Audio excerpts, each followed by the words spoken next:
Bismillahirrahmanirrahim. Rabbi shrah li sadri wa yassir li amri wahlul 'uqdatam min lisani yafqahu qawli. Assalamualaikum warahmatullahi wabarakatuh.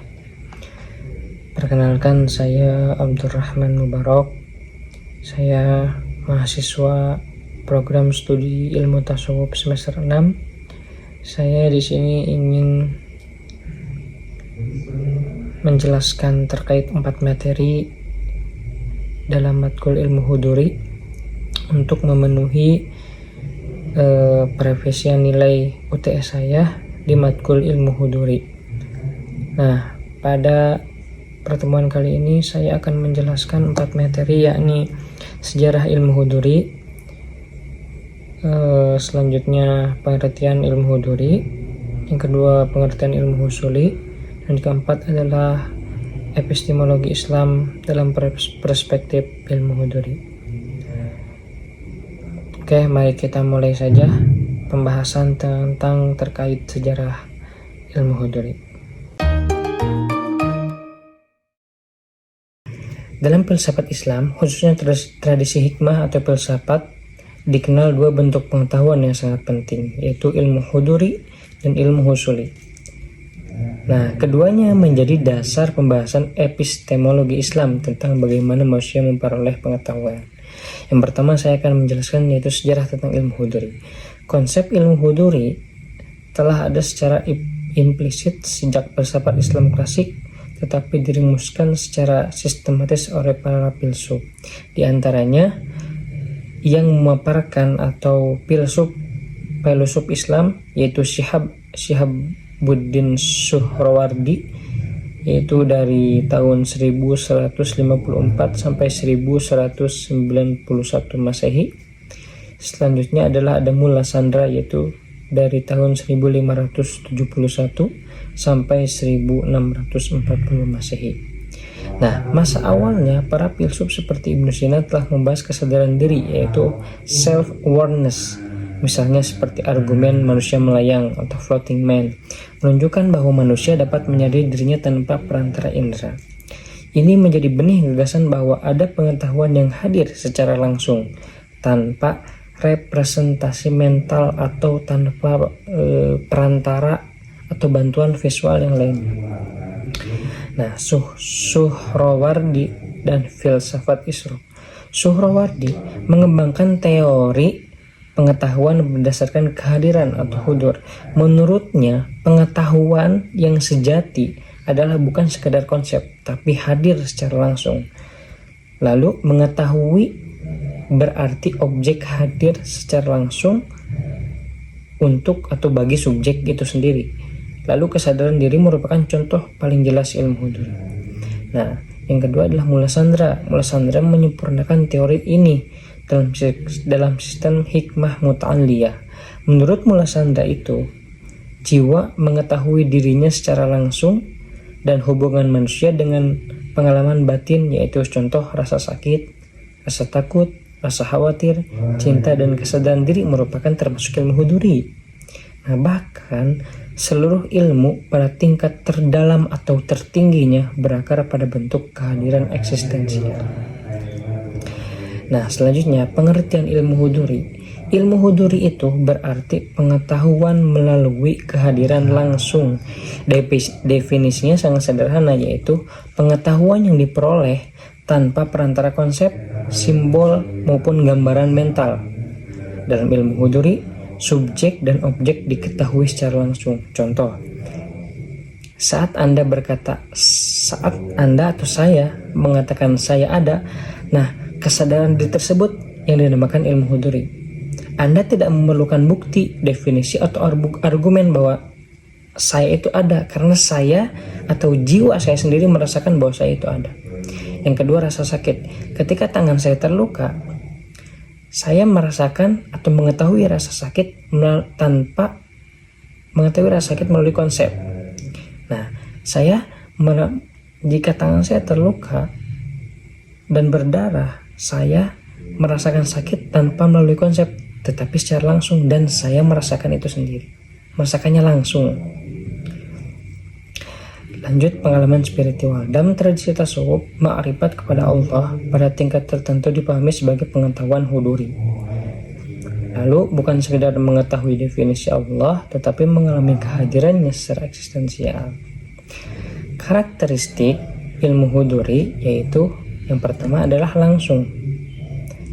Yang kedua adalah tanpa representasi mental. Yang ketiga, tidak membutuhkan inferensi logis. Yang empat, sulit diragukan. Dan lima, bersifat personal dan eksistensial. Kenapa karakteristik ilmu huduri tidak bisa sulit diragukan? Karena diri kita sendiri yang mengalami, diri kita sendiri yang merasakan tanpa adanya perantara atau teori. Beda dengan karakteristik ilmu husuli, yaitu kita akan bahas di bab selanjutnya. Nah, yang kedua adalah bab pengertian ilmu husuli. Ilmu husuli berarti pengetahuan yang diperoleh melalui representasi atau perolehan konsep. Objek tidak hadir langsung, tetapi hadir melalui gambaran mental. Contoh, saya mengetahui bahwa Jakarta adalah ibu kota Indonesia. Walaupun saya tidak melihat langsung atau tidak langsung ada di hadapan saya lingkupan Jakarta, akan tetapi melalui konsep.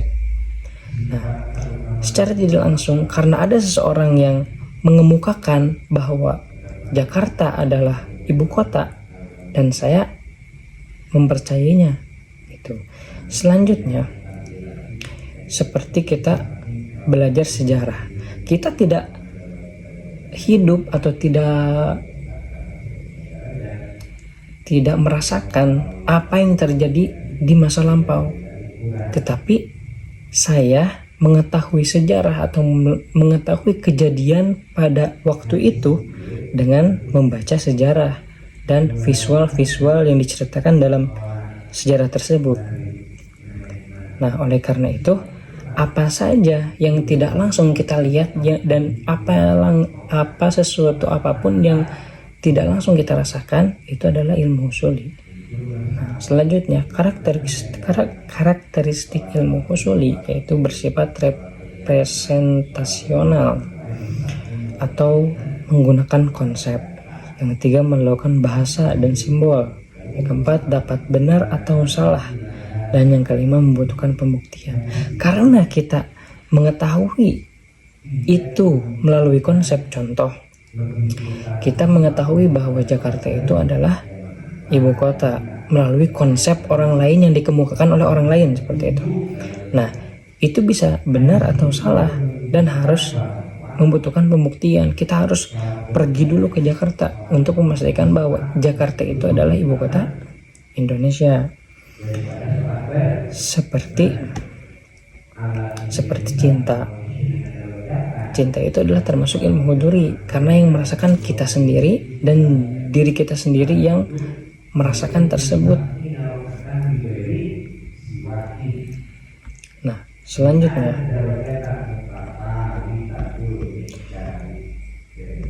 dalam epistemologi Islam,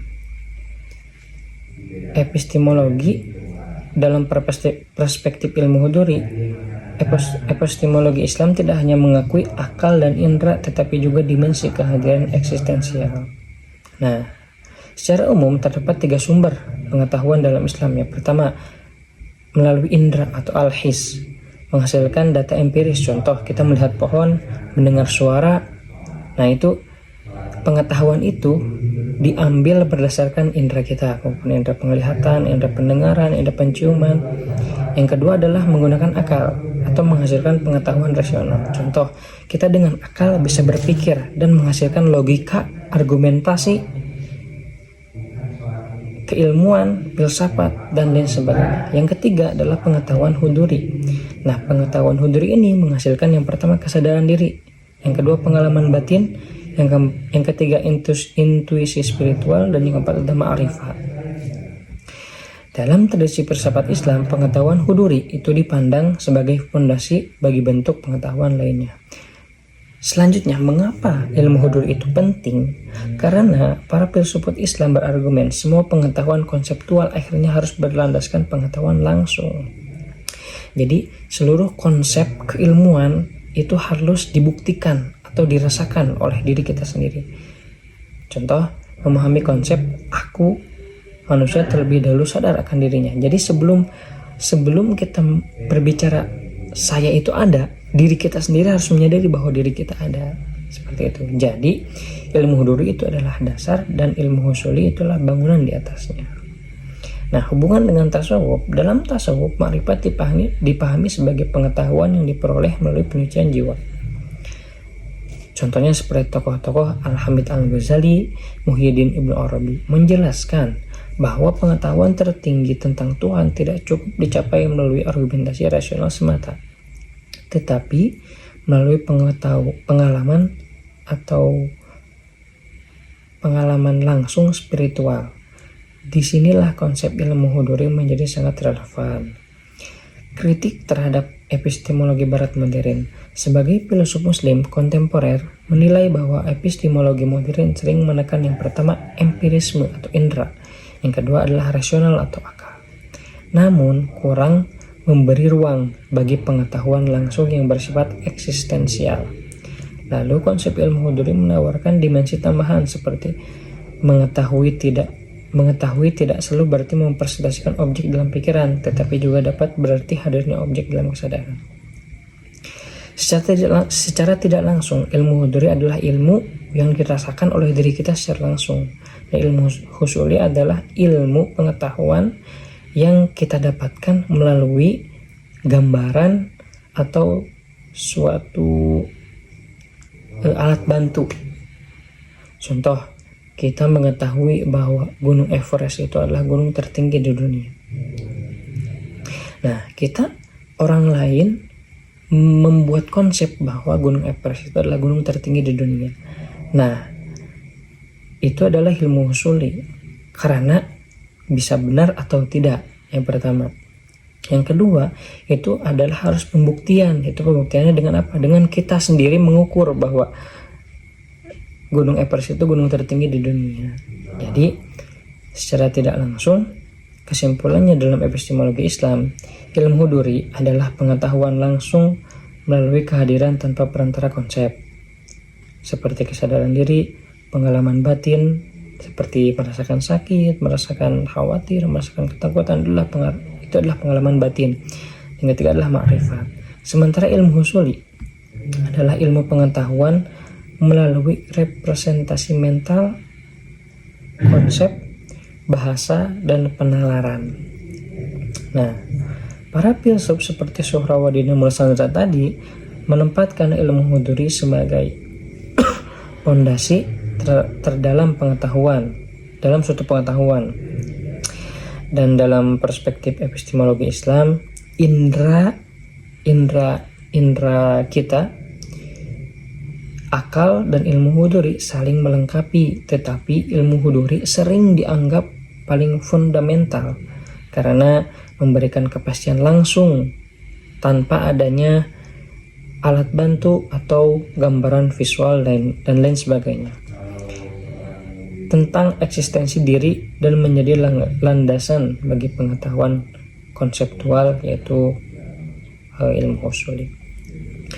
Oleh karena itu, kita harus belajar tentang ilmu huduri karena ilmu huduri sangat menopang kita tentang memahami kesadaran diri